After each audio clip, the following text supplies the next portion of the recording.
11 km de long, 2 de large, la rade de Toulon est une véritable petite mer intérieure, protégée des tempêtes et des vents. Ce serait même la rade la plus protégée d'Europe.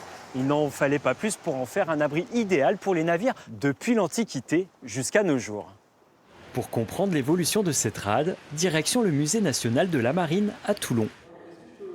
Une rade, ça va être quelque chose de géographique, n'est-ce pas?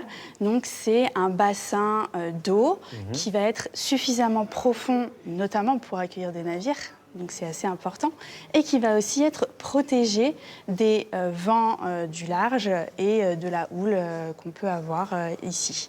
Autre particularité qui nous permet ici d'accueillir un port militaire et qui va être très importante, c'est effectivement cette presqu'île qui nous cache des regards extérieurs, ce qui est plutôt tactiquement intéressant. Un lieu idéal pour accueillir l'arsenal royal. Avec Henri IV, on assiste à la construction des premières fortifications. Louis XIV fait appel à Vauban. Le bâtisseur crée une ceinture de feu pour se protéger de l'ennemi. C'est alors toute une activité qui anime le port de Toulon. Vous avez les animaux donc vivants qui vont être embarqués. Vous avez les tonneaux. Pour la nourriture.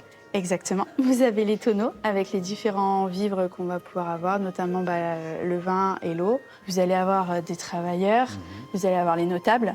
Et vous avez ici, en rouge, les bagnards qui montrent la présence de l'activité du bagne à Toulon. Est-ce que cette somme de navires-là représente la réalité aussi? Il y avait autant de navires, il pouvait y avoir autant de navires? Alors, il y a eu plus de 60 navires. Juste ici, vous avez l'entrée de la base navale. Ça, c'est le premier port de Vauban. Là, on a encore un peu ces quais Vauban qui matérialisent cet arsenal d'origine. Et aujourd'hui, il faut bien voir que la base navale, elle occupe vraiment toute cette surface jusqu'à ici. Donc ça vous montre vraiment l'ampleur de cette ville à côté de la ville, finalement. Lors de la Seconde Guerre mondiale, Toulon est la première base navale de France. Un lieu hautement stratégique, convoité par les Allemands. Novembre 1942, les nazis arrivent en zone libre. La flotte se saborde. 75 navires sont coulés dans la rade. La vérité de l'histoire, c'est que c'est un ordre. Un ordre donné par Pétain à Darlan, après l'armistice en 1940. Darlan va signer un ordre secret. Si les Allemands tentent de prendre la flotte, vous vous sabordez. Et donc, entre 1940 et 1942, on s'entraîne à se saborder. Et quand le grand jour arrive le 27 novembre, les marins français sont prêts. Acte de résistance ou de collaboration, l'événement est lourd de conséquences. Il n'y a plus de marine pour protéger la France. Très vite, le port se lance dans des grands travaux. Reconstruction, modernisation. Toulon devient alors la première base navale en Méditerranée. La rade accueille aujourd'hui 70% de la flotte française.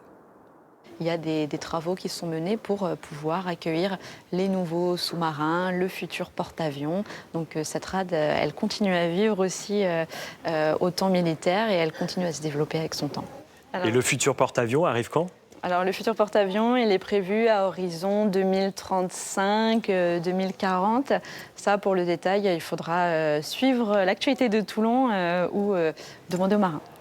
La Grande Rade abrite aussi un port de commerce important. C'est même le premier port en termes de passagers pour la desserte de la Corse. Près d'1 million de passagers. Mais qu'ils se rassurent, ils peuvent traverser la rade en toute sécurité grâce au travail des pilotes. Ils sont 5 et nous les rencontrerons demain dans Vue d'ici.